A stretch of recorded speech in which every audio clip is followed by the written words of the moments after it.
Welcome back for part 2 of our podcast conversation with the legendary Walter Murch. I'm Glenn Kiser, director of the Dolby Institute, and this podcast is a co-production of the Dolby Institute and the SoundWorks collection.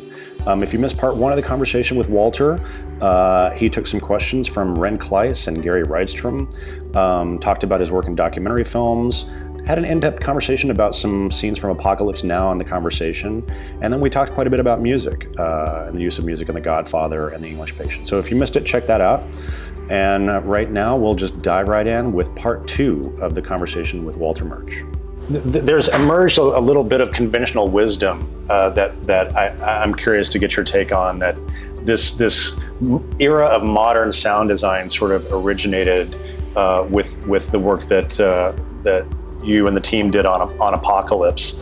And I'm curious to kind of hear your thoughts about where Apocalypse sits in kind of the overall history of cinema sound, and what was the state of cinema sound before that film, and what's the lasting, effect on the craft that Apocalypse rightly has? Well, I think you can tell if you listen to THX 1138 or The Conversation or even The Godfather in places, that we're straining at the leash of what the technical things could do at the time. This is all pre-Dolby, and so our hands were tied in a sense by the Academy mono system, which was mono and nothing over 8,000 cycles and nothing much below 80 cycles. And because it all had to fit on an optical soundtrack. Yeah, and we were pushing at the edges of that, always trying to get more frequencies in or to make the appearance of more frequencies, to create more dynamic range or the illusion of more dynamic range. And even in times like in American Graffiti, to create the illusion of stereo by the use of the background music and how we reverberated that music. But they were all mono films. So when Apocalypse Now came along, it was not only a stereo film, it was a format that at the time that we started it in 1977, nobody had done before, which was 5 channels of sound surrounding the audience, and then 1 channel of super low frequencies going 2 octaves down from 80 cycles, not only going down to 40 cycles, but going down to 20 cycles. And you can tell, I think, by listening to the film, how excited we were by everything that we were discovering as we did the film. And also the nature of the film and the nature of Francis, is that he had his money in the film, he had his house in the film, he had, the souls of his grandchildren in the film. And it's to his eternal credit that when faced with those things, he did not pull back. He went even further into weird places and experiment. Whereas any normal filmmaker would say, "Oh, there's too much money on this. We have to be normal." And Francis didn't.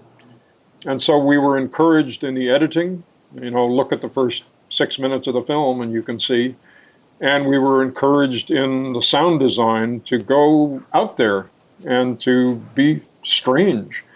And so I think the combination of the new technology that we were doing, the excitement that we all had experiencing this, it's like skiing on a slope that nobody had skied on before. So the snow was really nice, and we had a lot of fun doing it. And this idea of doing these weird somebody once said, the first 10 minutes of Apocalypse Now are the biggest experimental film ever made. Well, whether that's true or not, but there's a feeling of that, and I think that informs the whole film. So it's a combination of technical adventuresome and aesthetic no-holds-barredness at the same time, which I think is very exotic still when you watch the film. I remember being at the Telluride Film Festival, I think 2 years ago, when you and Francis and Vittorio Storaro were there presenting the film. and watching it again with an audience for the first time in many, many years, I have to admit it kind of had inadvertently had a negative effect on the rest of the Telluride Film Festival for me, because everything else seemed like student film work compared to just the level of craftsmanship and experimentation that was in Apocalypse. It's amazing that it still feels like such a hugely groundbreaking piece of work, so many years later. And I was struck also by thinking, you guys were all so young when you made that film. I mean, you guys were barely in your 30s for the most part when you made that. I mean, Francis was 39 when the film came out. I was 35, I guess, 33, 34 when we started. Amazing. It's, what can I say? we were caught up in the madness of it and responded accordingly. A dirty little technical secret about the film is, which has never been duplicated, is that all of the premixes were done using DBX noise reduction, and then the final print was done using Dolby. As people who know Dolby and know the history of Dolby will understand, at that time there was only Dolby A, which only gave you 6 decibels of noise suppression, whereas DBX, because of their system, gave you 20 decibels. And we had so many premixes on that film. There was so much generational loss that we were terrified the final product would just be a big ball of hiss. So the fact that it still sounds as good as it does is due to this mix and match of 2 different noise reduction systems working kind of in tandem. After that, Dolby forbade, I think you were forbidden you had to use only Dolby if you were going to release in Dolby. So that's why it has never been done again. Now, of course, everything's digital now, so nobody needs to worry about surface noise, but believe me, a large part of our brains back in 1978 were occupied thinking, how can we reduce the amount of surface noise on this film? Sure. Well, I want to go to another question I have, and this is from I go to a lot of film festivals as part of my job, and I'm always interested.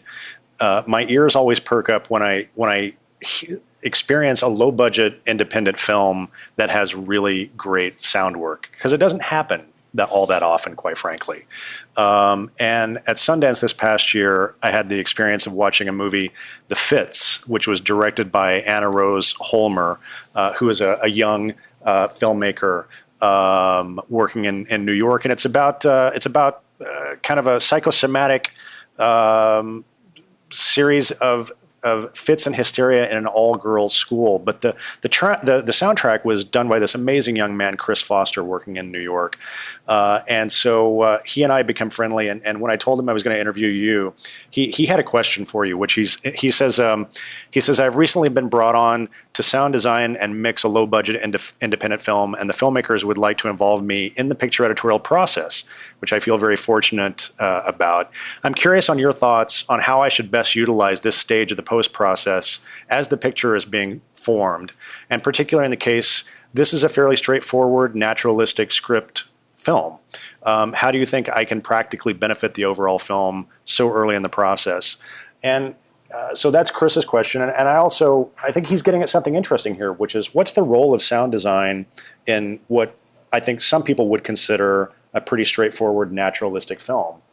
Well, he's and you are describing exactly the situation that we at American Zoetrope found ourselves in 1969, which is that we were making, to a certain extent, naturalistic, low-budget, independently financed films, and pouring a disproportionate amount of our budget into the sound, because, as Francis and George and myself will all say, if you have $1 to spend and you spend it on great sound, it pays back bounteously, whereas to spend it on production design or camera, of course you have to, but on the other hand, those things are so expensive, relatively speaking. I mean, you can electrify an audience with a judiciously chosen sound effect of I don't know, wax paper crumpling close to the microphone if it happens at the right moment.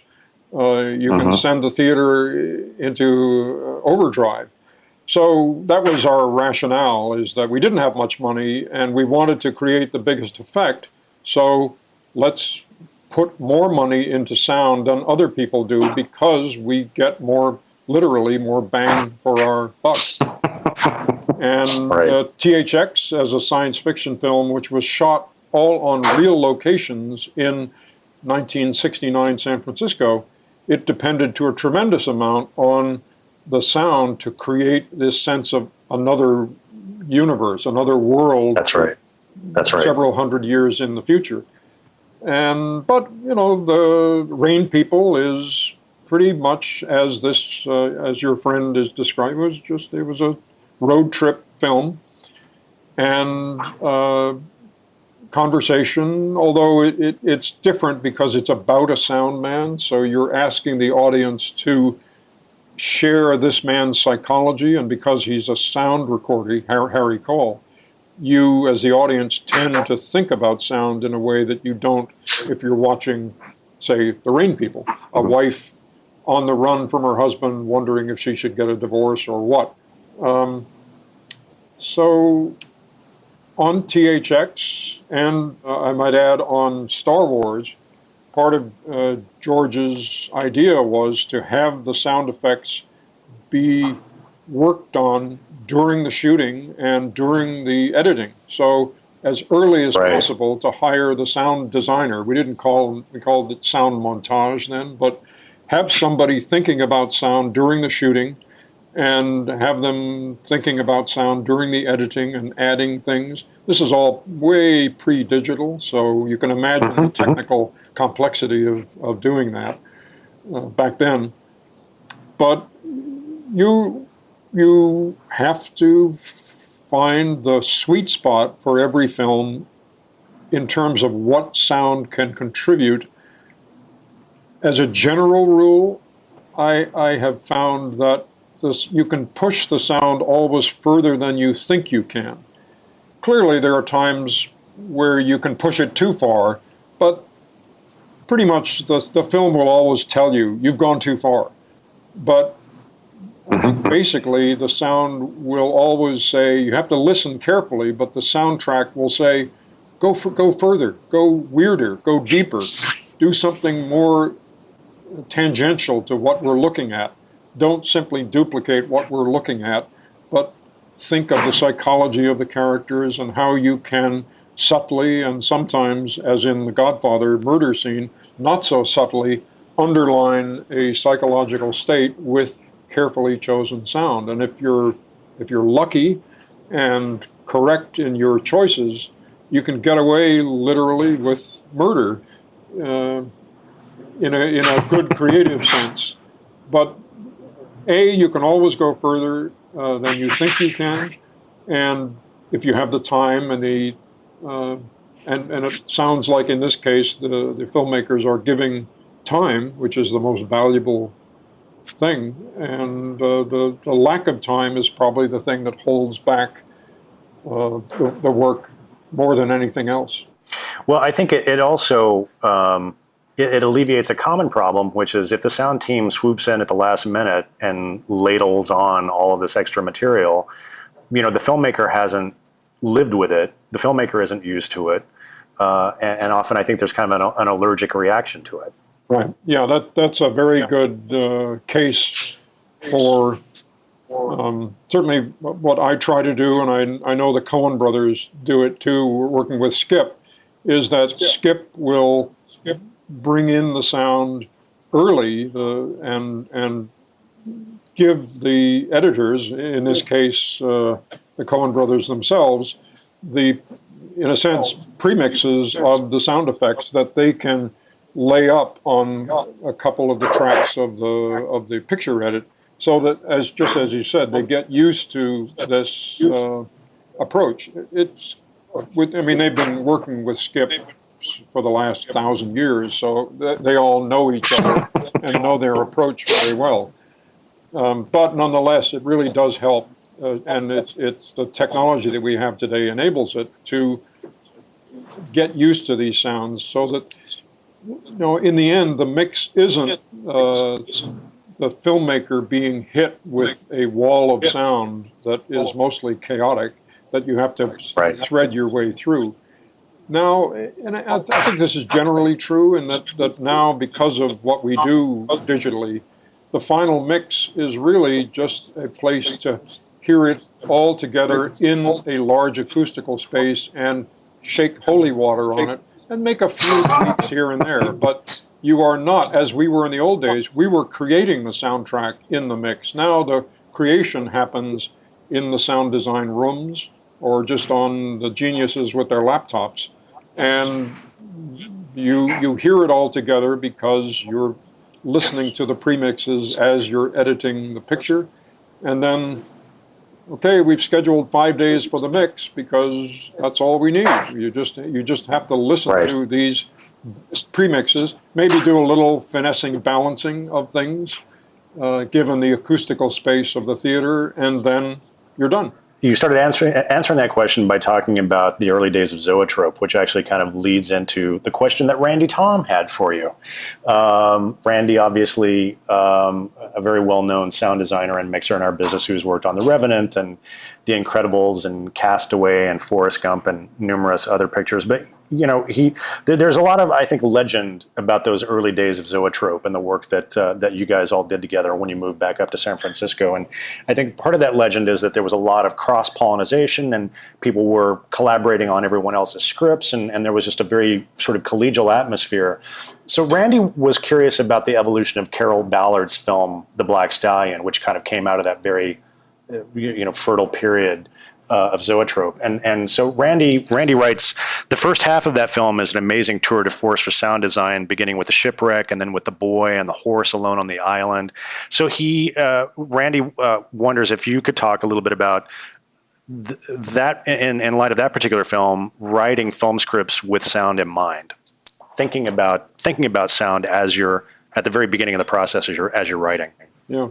No, Carroll Ballard and I worked on the first draft of The Black Stallion for a year, and I would say half of that first draft was the island, the shipwreck and the island. So we were thinking about that all the time. I mean, it helps, obviously, because there's no dialogue on the island. And back at the beginning of our talk, I said that the effect of dialogue is like the effect of a full moon at night, and that it prevents you from seeing the stars that are there and really relishing them. When there's no dialogue, you, the filmmakers, and you, the audience, are thrown back into a pre-linguistic world, and you start, as our ancient forebears millions of years ago, listening to the world in a pre-linguistic way, which is very informative.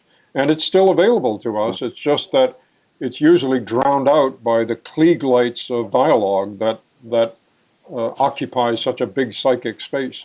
So I think, there's clearly wonderful sound that Alan Splett did in that film. I didn't work on the editing or the dialogue, the mix of that film. I collaborated with Carroll on the script. In the end, there was unfortunately an arbitration, and I and Gil Dennis, who also worked on it, didn't get credit.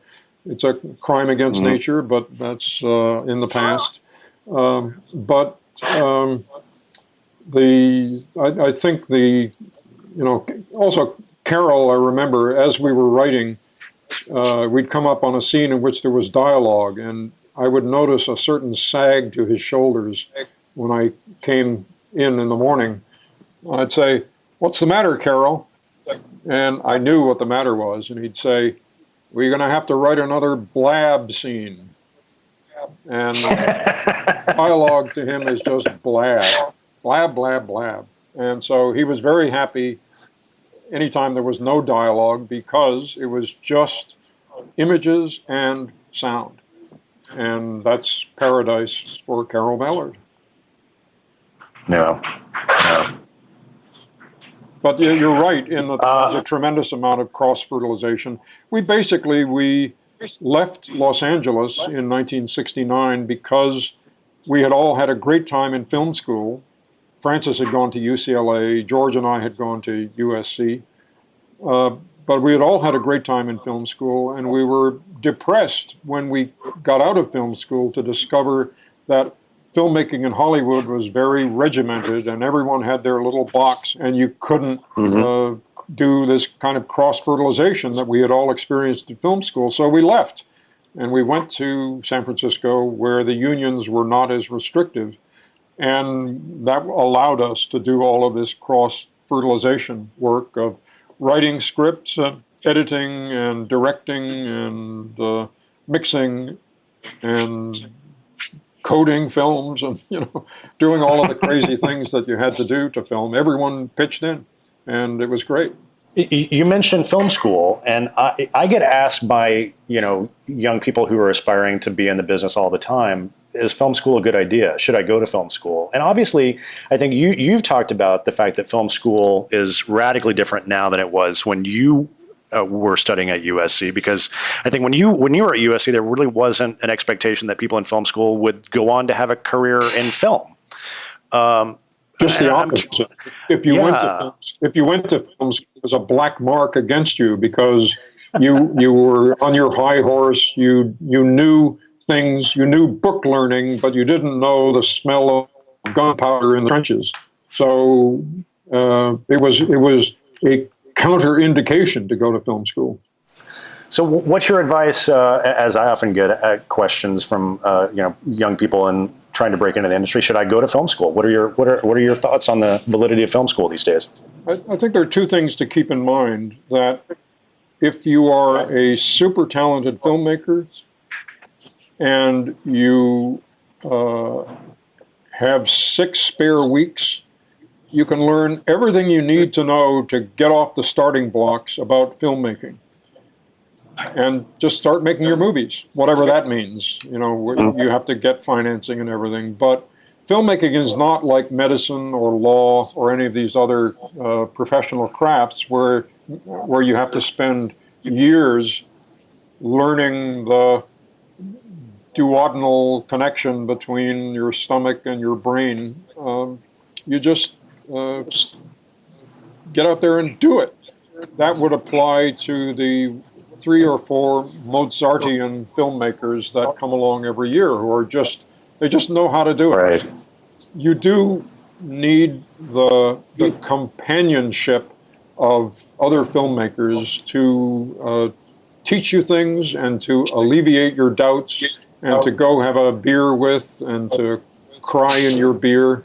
Just a fellow feeling. It's lonely out there when you're trying to get started, and going to film school alleviates the loneliness.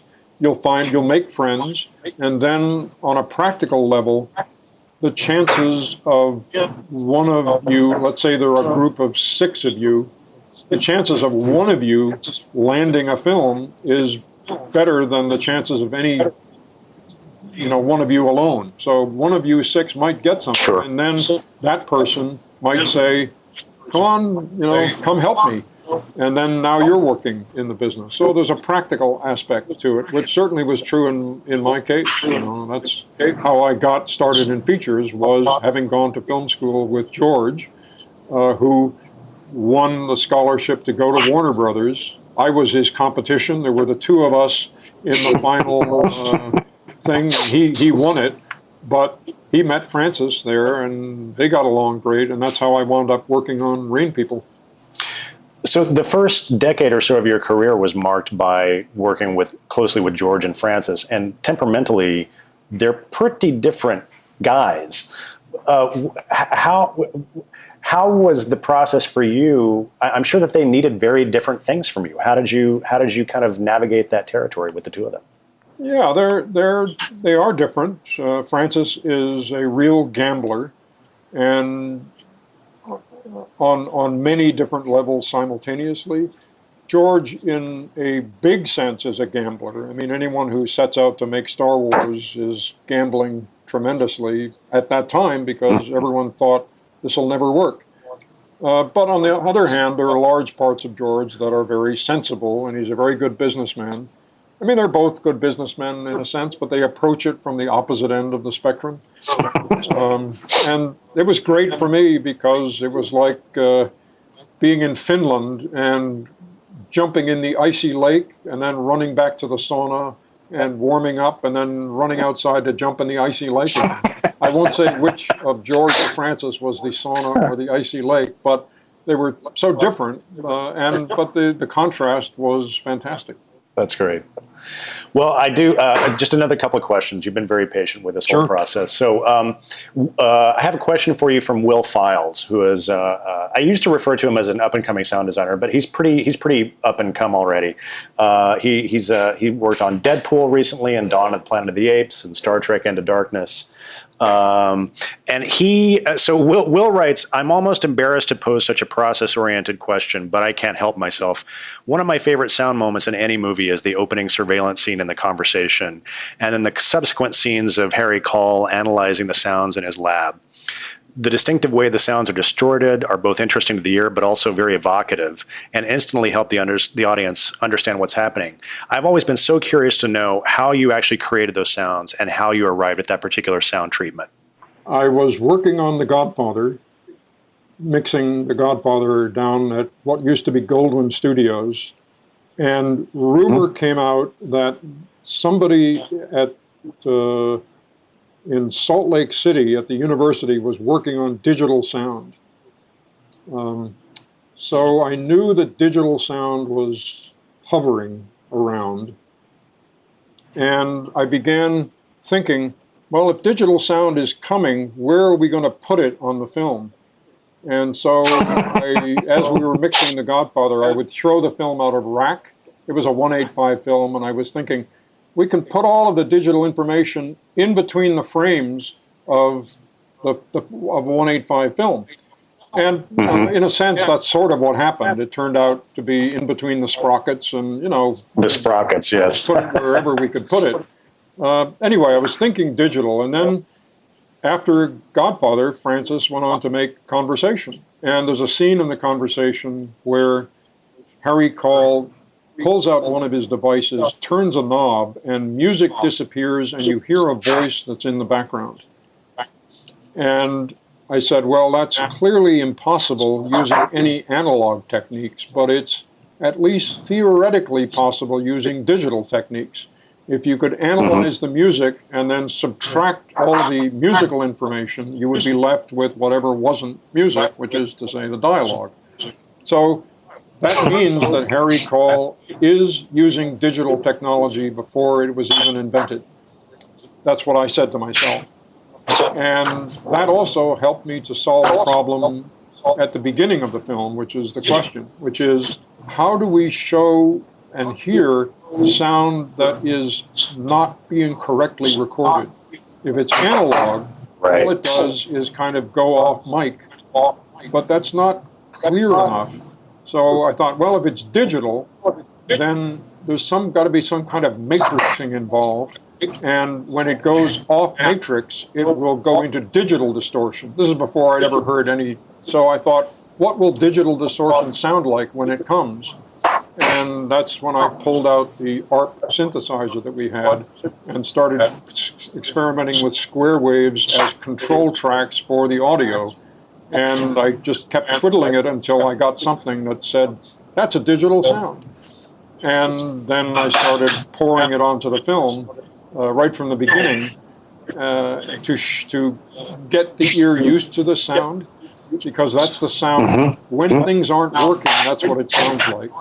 And then starting mixing it with the coherent analog part of the sound so that you get a sense of, here it's half and half.